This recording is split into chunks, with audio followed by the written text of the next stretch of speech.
It's Friday, October 4th, 2024. Thanks for joining me today.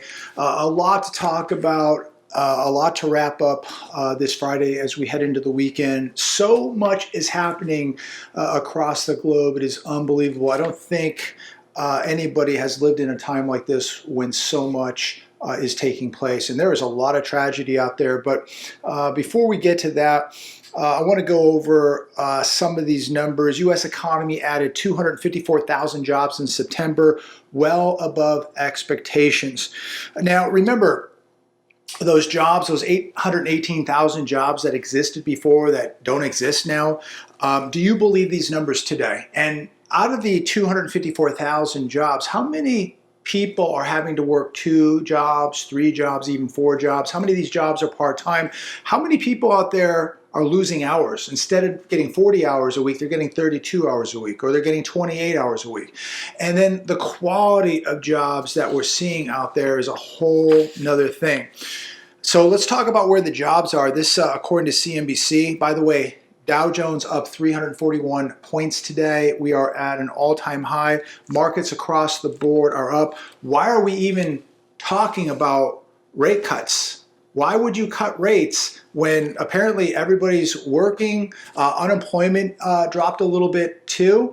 And we're talking about rate cuts. There will be no 50 basis point rate cut. That's over.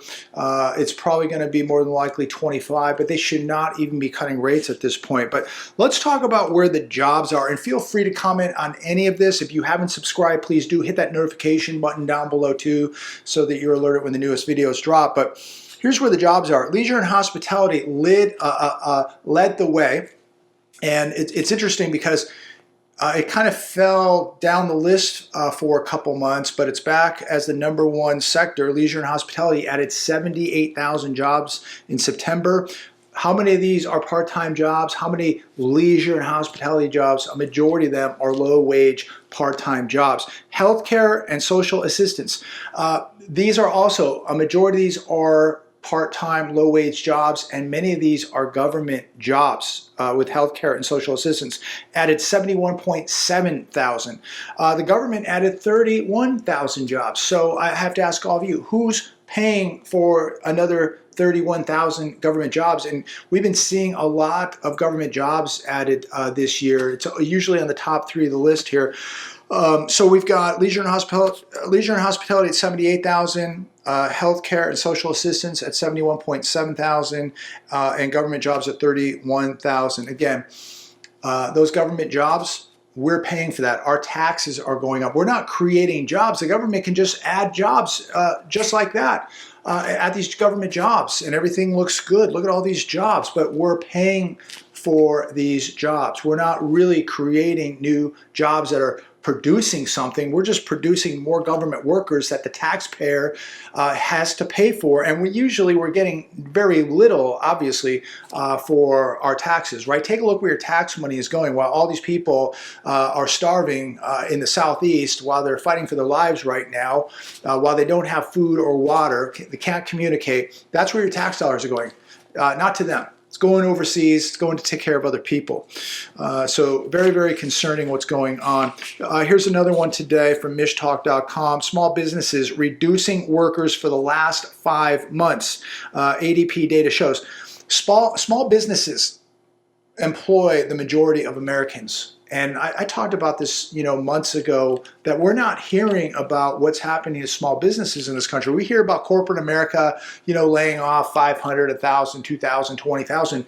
But the majority of Americans work for small businesses, and they are laying off people. They're reducing workers, they're cutting workers, and we don't hear anything about that.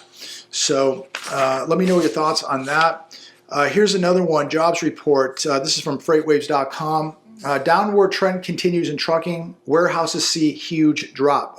In September, 21,000 jobs in the less than truckload sector because of the yellow trucking bankruptcy. So a lot less trucking jobs. Warehouse jobs plummeted by 11,000 in September.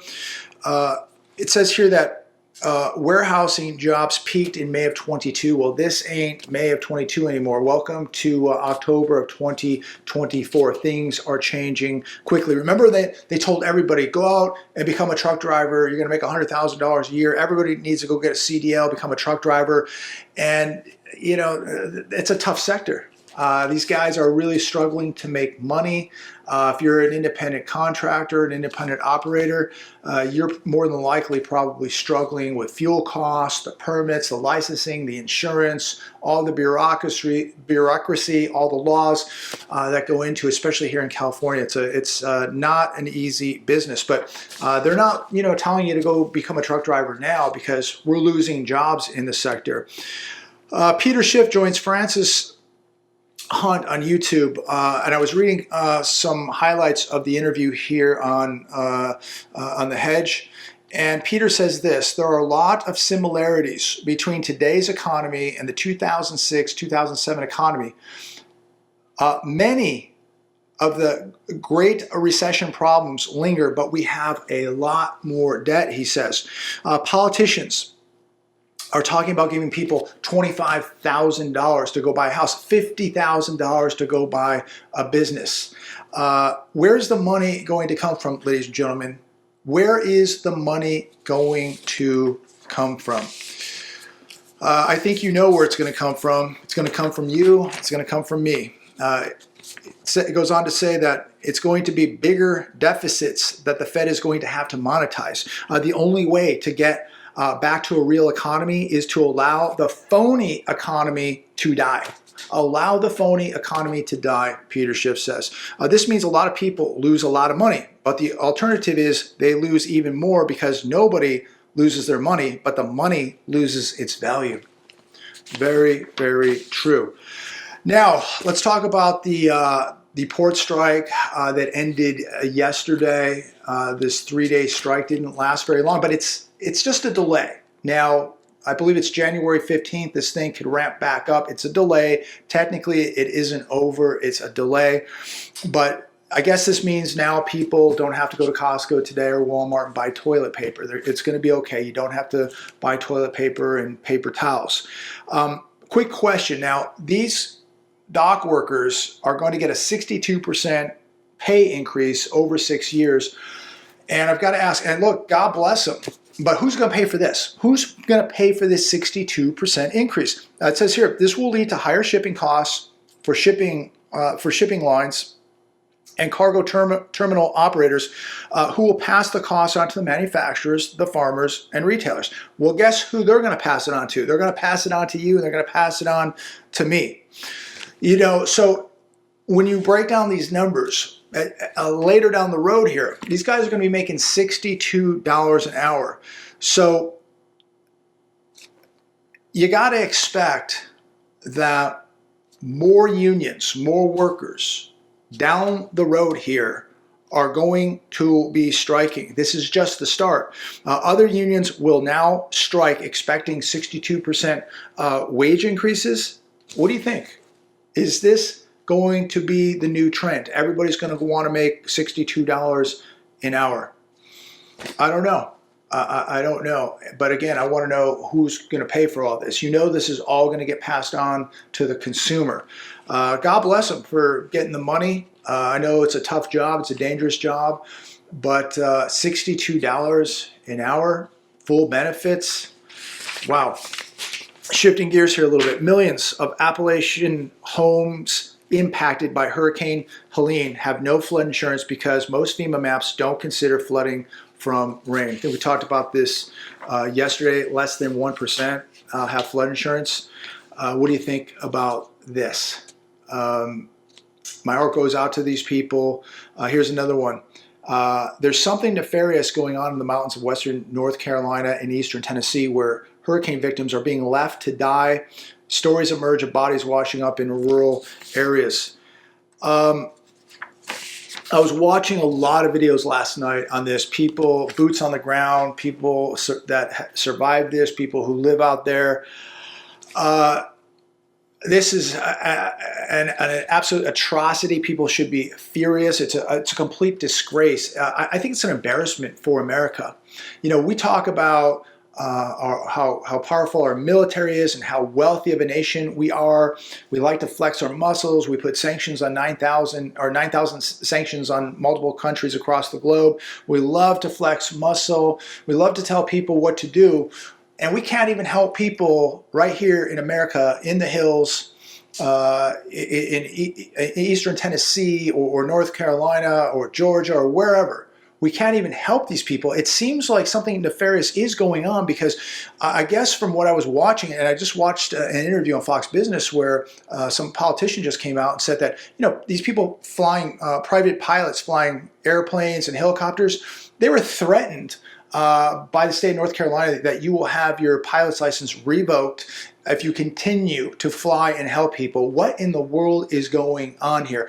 Where is the government? Where is the money? Where is the help? There are people right now dying, people suffering right now when citizens could be helping, but they're not even allowed. You're not even allowed to fly a drone in many of these areas. They don't want you even flying a drone. What is going on? Why are they not allowing us to see what is going on? And if a civilian cannot fly his airplane or helicopter, then why don't we have somebody in the military flying helicopters, dropping off generators, dropping off food, water, supplies? We've got military bases all around this country that could be up there with trucks and equipment. Where's the National Guard? I was watching many of these videos. I didn't see any National Guard in any of these videos. Maybe they're somewhere. I didn't see any. Where is the help? Where is the money? Something is very, very wrong here. It's like this is almost being purposely done to hurt people. And I could be totally wrong. It's just my opinion. Comment down below. You've been watching these videos. You've been watching YouTubers. You've been watching the news. You've been watching people boots on the ground out there. I can only, tell you what I'm seeing from other videos that I'm watching on YouTube or watching on the news. It does not look good. This is a terrible, terrible reflection for the United States of America. The world is watching this. If we can't even help people after a major storm like this, what would happen if we got into a world war? What would happen? I mean, FEMA's broke, apparently. We just found that out. But yet we have, $8 billion to send over to Ukraine last week. It just boggles the mind. We've depleted about 50% of our strategic petroleum reserves. So could you imagine we get into a world war, then all of a sudden it's expressed to us that, hey, we ran out of oil. We're in big trouble. Okay. I mean, are we prepared for anything here in the United States of America? Are we prepared for anything? Are we prepared for a grid down? Are we prepared for cyber attacks? Are we prepared for war? We're not. We are not. We cannot even take care of these people right here in the Southeast. Very, very bad sign, ladies and gentlemen. And I'm losing a lot of faith in this country. And I don't think we're as safe as we may think we are. I don't think we're as strong as we think we are. We're told that, the almighty dollar is never going anywhere. I mean, everything we've been told is a big fat lie. How strong is the dollar? How strong is your economy? How strong is any of this data that we're receiving daily? How much of this do you even believe? Because we just found out we're broke. We can't even help these people. I think we really can, but we're not. But wherever that money's coming from to send all over the world and to give to people that come here, well, why can't we tap into that and help our own people? Please comment down below. Please explain this to me. Please let me know your feelings on this, your thoughts, your opinions on this. This is absolutely disgusting. There are people dying right now. People have lost everything, their homes, their cars, everything, family members. And we're not even being told how many people lost their lives in this. Lady last night said that there were hundreds of bodies piled up at a hospital and that we're not being told what's really going on. This thing was really, really bad. And you could even go even deeper if you want to go down that rabbit hole about, the lithium that's in these mountains in North Carolina and these and the quartz. And all these other minerals. And is there something going on with that? I have no idea. I'm not going to go that deep into the rabbit hole right now. What I do know right now is that there are millions of people in big trouble. There are people right now fighting for their lives. There are people right now starving. There are people right now in this country that need help and they're not getting it. And I want to know why. And we should be questioning this every day. What the heck is going on? Why are our brothers and sisters not getting the help that they deserve and that they need? Where is our tax money going? If I'm paying this astronomical amount in taxes, at least it can go to help these fellow Americans in a time of need, but it's not even going there. Where is it all going? What in the world is going on? Comment down below. Try to have a good weekend, ladies and gentlemen.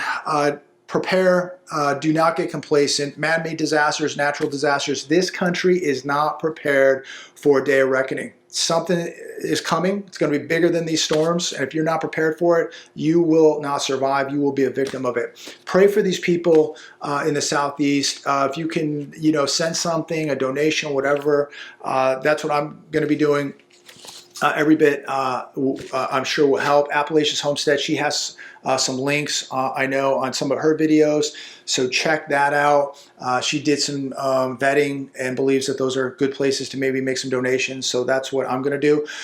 Other than that, be safe out there and pray for this country, ladies and gentlemen. I mean, I hate to say this, but what is next? What is coming next?